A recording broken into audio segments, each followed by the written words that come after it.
Design research is understanding and empathy for people through observation and open dialogue. The notion of the eye is arguably the most important tool for a design researcher. To see with new eyes, a researcher like myself must put aside experience and preconceived assumptions. Instead, researchers must assume a childlike inquisitiveness and open-mindedness in order to see something new. By being open-minded and observing human behavior with all its surprises, that is when discoveries occur. We can look to history for some examples. Charles Darwin's theory of natural selection transformed our understanding of life on Earth and our context within it. Only through relentless travel, observation, and diligent documentation was Darwin able to make such a discovery. Alternatively, and from a unique perspective, is the concept of seeing without eyes. Take, for example, the brilliance of blind genii such as Louis Braille and Helen Keller. The invention of the Braille system nearly 2 centuries ago was a breakthrough, allowing blind people thereafter to discover the world around them and develop knowledge that would otherwise have remained largely inaccessible to them. One might assume the irony in their lack of vision is perhaps what allowed them to see the world so clearly. The new way of seeing trigger cards are an experimental tool inspired by the aforementioned insights into the observation process and the idea that opportunities arise when people are challenged to see things in a new way. Although this tool may be useful for a variety of exercises or contexts, I have chosen to focus on the bridge between the research and project phases. The workshop phase. Workshops must be highly energetic, interactive, and visual, stimulating a sense of play, fun, and exploration.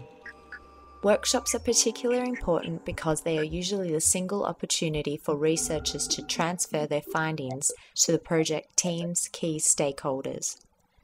They are also the single most important time of the project for idea generation and brainstorming, collaboration, debate, and discussion.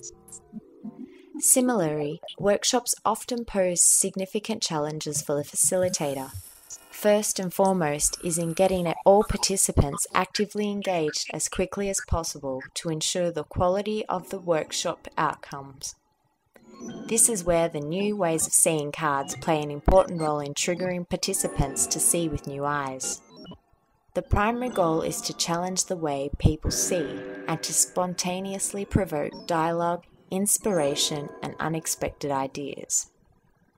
The aim is to develop and test a tool for the workshop phase, the bridge between design research and project commencement.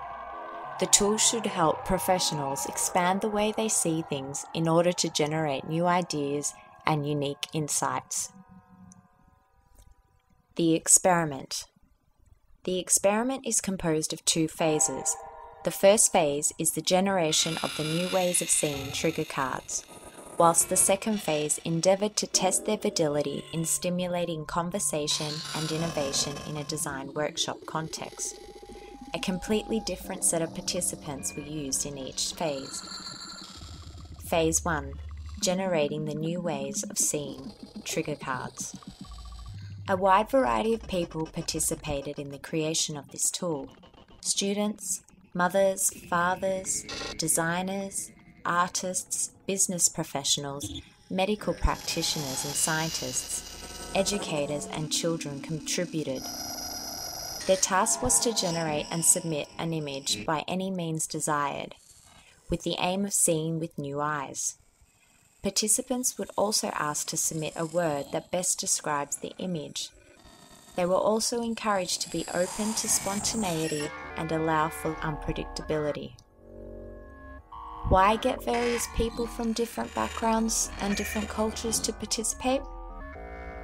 In short, a wide variety of people will result in a wide variety of insights, rather than a small group of specialists generating assumptions about any given subject. If we consider the design research and ethnography process, Participants are asked to use disposable cameras to capture their own activities, environment, and objects and share their subjective experiences. This exercise is known as user camera studies.